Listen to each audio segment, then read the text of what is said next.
Hello, இன்று உங்களுடன் ஒரு நிமிடம். ஆண்டவர் பதில் தருகிற தேவன். ஆனால் எப்படி பதில் தருகிறவர் என்பதை கோடு போட்டு கண்டுபிடிக்க முடியாது, தேடி பார்த்து கண்டுபிடிக்க முடியாது. பல வழிகளில் பதில் தருகிறார்.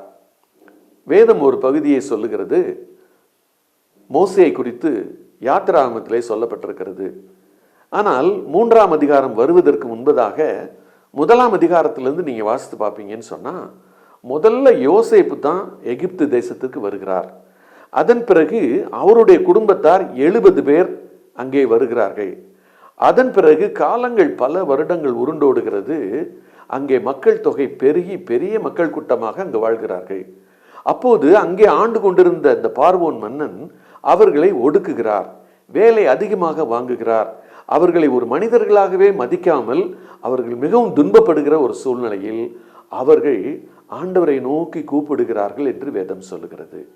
நீங்களும் நானும் துன்பப்படும் போது, வேதனைப்படும் போது, பிறரால் ஒடுக்கப்படும் போது ஒரு காரியம் செஞ்சா நல்லது.